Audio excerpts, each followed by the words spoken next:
ধুনীয়া দীঘল ঘন মজবুত চিকমিকাই থকা চিল্কি চাইনিজ চুলি একোছা আমি সকলো মহিলাই বিচাৰোঁ নহয় জানো এনেকুৱা চুলি একোছা পাবলৈ পাৰ্লাৰলৈ গৈ হওক বা ঘৰুৱা উপায়েৰে হওক চুলিৰ আমি সকলোৱে যত্ন কৰোঁ এনেকুৱা ধুনীয়া চুলি একোছা পাবলৈ এনেদৰে আপোনালোকে যত্ন কৰি চাব পাৰে শ্যাম্পুৰ লগত দুবিধ বস্তু মিলাই চুলিত লগাই শ্যাম্পু কৰিব দেখিব চুলি পিছল চিল্কি হৈ যাব পাৰ্লাৰ নোযোৱাকৈ ঘৰতে থকা কেইবিধমান বস্তুৱে চুলি চিল্কি আৰু চাইনি কৰিব পাৰিব চুলি দীঘল আৰু মজবুত হ'ব হাই ফ্ৰেন্ডছ আপোনালোক সকলোকে মোৰ অসমীয়া হাউচাইপ চেনেলৰ নতুন এটা ভিডিঅ'লৈ স্বাগতম জনাইছোঁ আশা ৰাখিছোঁ আপোনালোক সকলো ভালে আছে আজি মই লৈ আহিছোঁ আপোনালোকলৈ খুব বঢ়িয়া এটা হেয়াৰ ৰেমেডি এই হেয়াৰ ৰেমেডিটো আপোনালোকে চুলিত লগালে আপোনালোকৰ চুলিখিনি চিল্কি চাইনিও হ'ব আৰু লগতে আপোনালোকৰ যদি চুলি সৰি আছে সেই চুলি সৰা সমস্যাও লাহে লাহে দূৰ হ'ব এই গৰমৰ দিনত প্ৰায় সংখ্যক মানুহৰে চুলি সৰা দেখা যায় কাৰণ আমাৰ চুলিৰ স্কেলটো গৰমতে ঘামি থাকে আৰু ঘমাৰ ফলত আমাৰ চুলি সৰা আৰম্ভ হয় আৰু চুলিখিনি আঠা আঠাও হৈ যায় ঘামি ঘামি আৰু তাৰ ফলত চাইনো নোহোৱা হৈ যায় চুলিখিনি চিল্কি চাইনি নোহোৱা হৈ যায় আৰু চুলিখিনি দেখিবলৈ বেয়া হোৱা যেন লাগে সেই কাৰণে মই আজি আপোনালোকলৈ লৈ আহিছোঁ খুব বঢ়িয়া এটা ৰেমেডি যেটো ৰেমেডি আপোনালোকে শ্যাম্পুৰ লগত মিলাই পেলাই ঘহিব লাগিব শ্যাম্পুৰ লগত 3-4টা মান বস্তু যদি আপোনালোকে মিক্স কৰি পেলাই এটা ৰেমেডি বনাই চুলিত লগাই পেলাই শ্যাম্পু কৰে তেতিয়া হলে আপোনালোকৰ এই সমস্যা কেইটা দূৰ হ'ব চুলিখিনি চিল্কি চাইনি লাগিব এতিয়া মই আপোনালোকক দেখুৱাম শ্যাম্পুৰ লগতনো কি বস্তু মিক্স কৰি আপোনালোকে শ্যাম্পু কৰিলে চুলিৰ এই সমস্যা কেইটা দূৰ হ'ব এতিয়া মই আপোনালোকক এই ৰেমেডিটো বনাই দেখুৱাৰ আগতে আপোনালোকলৈ এটা ৰিকুৱেষ্ট আছে আপোনালোকে যদি মোৰ অসমীয়া হাউচাইপ চেনেলটোলৈ নতুনকৈ আহিছে বা নতুনকৈ চাবলৈ আৰম্ভ কৰিছে আগতে সাবস্ক্ৰাইব কৰি থোৱা নাই তেতিয়া হলে সোনকালে সাবস্ক্ৰাইব কৰি লব সাবস্ক্ৰাইব কৰিবলৈ হলে আপোনালোকৰ মোবাইলৰ স্ক্ৰিনৰ তলতে থকা সাবস্ক্ৰাইব বটনটো টিপি ওচৰতে থকা বেলটো টিপিবলৈ নাপাহৰিব এতিয়া চাও বলক গৰমৰ দিনত শ্যাম্পুৰ লগত কি বস্তু মিক্স কৰি চুলিখিনি শ্যাম্পু কৰিলে চুলিৰ এই সমস্যাসমূহ দূৰ হ'ব এতিয়া মই প্ৰথমে এটা সসপেন পাতি লৈছো আৰু এই সসপেনটোত মই এতিয়া দি লম এয়া নেচাৰেল এলোভেৰা পাত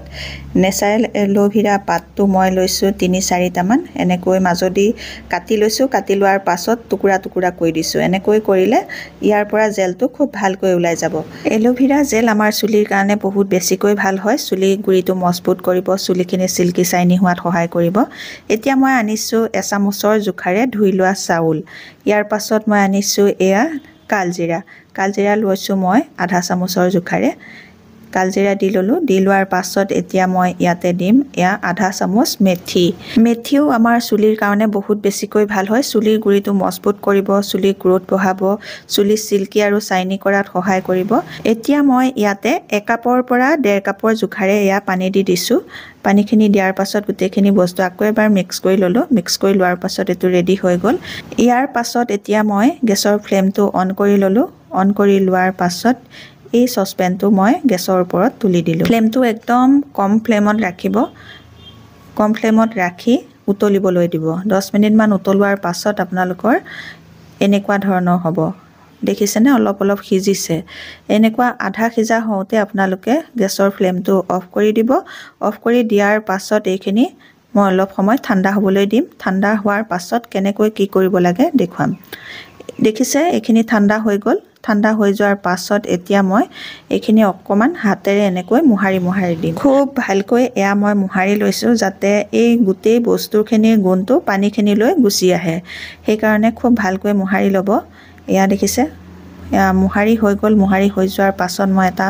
বাতি আনিলো বাতিটোতে এখন ৰুমাল পাতি লৈছো এতিয়া মই এইখিনি চেকি লম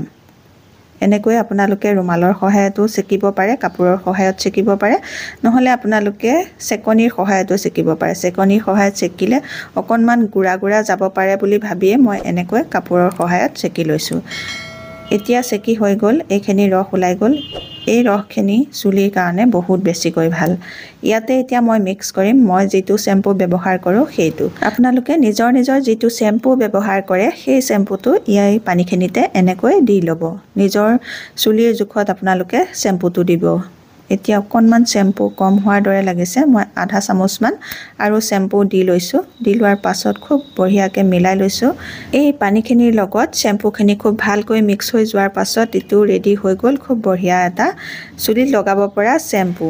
এইদৰে আপোনালোকে শ্যাম্পু সপ্তাহত কেইদিন ব্যৱহাৰ কৰিব কিমান সময়ৰ কাৰণে ব্যৱহাৰ কৰিব লাগে মই ভিডিওটো পিছলৈ আপোনালোকক দেখুৱাম এইখিনি যিখিনি সীতা থাকি গ'ল এই সীতাখিনি আপোনালোকে মিক্সিত পিচি পেলাই চুলিত লেপ দি থ'ব পাৰে তেনেকৈ এইখিনি ব্যৱহাৰ কৰিব পাৰিব এতিয়া মই আপোনালোকক দেখুৱালো শ্যাম্পুৰ লগত কি কি বস্তু কেনেদৰে মিক্স কৰিব লাগে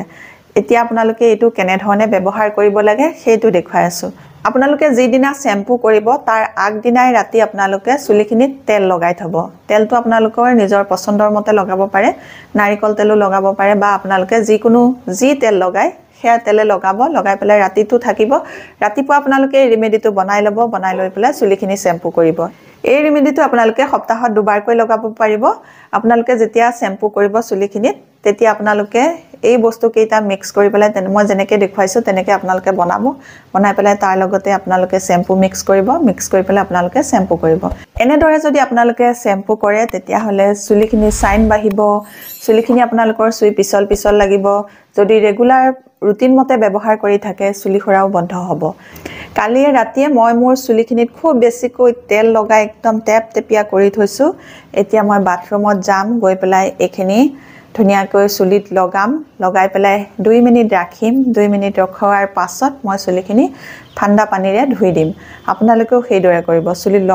চুলিত লগাই পেলাই 2 মিনিট ৰাখি থব 2 মিনিট ৰখাৰ পাছত লাহে স্কেল্পটো অকমান মাসাজ কৰি দিব দি পেলাই ঠাণ্ডা পানীৰে ধুই পেলাব এনেদৰে আপোনালোকে শ্যাম্পু কৰি চাবচোন বহুত ভাল লাগিব এতিয়া মই বাৰু আপোনালোকক অকনমান এখিনতে লগাই দেখুৱাইছো এ দেখিছে ধুনিয়াকৈ ফেনাই গৈছে আপোনালোকৰ চুলিখিনিত শ্যাম্পু কৰাও হ'ব এটা ভাল ৰেমেডি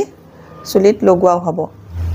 আজিৰ এই ভিডিওটো ইমানে আছিল যদি আপোনালোকে এই ৰেমেডিটো ভাল পাইছে বা আপোনালোকৰ চুলি কাৰণে উপযোগী হ'ব বুলি ভাবিছে তেতিয়া হলে সোনকালে চেনেলটো সাবস্ক্ৰাইব কৰি ল'ব আৰু আপোনালোকৰ ফ্ৰেণ্ডৰ লগত এই ভিডিওটো শেয়াৰ কৰিব নতুন এটা ভিডিওৰ সৈতে নতুন এটা টিপছৰ সৈতে আপোনালোকৰ মাজলৈ আকৌ আহি আছো তেতিয়ালৈকে নমস্কাৰ আজিলৈ আহো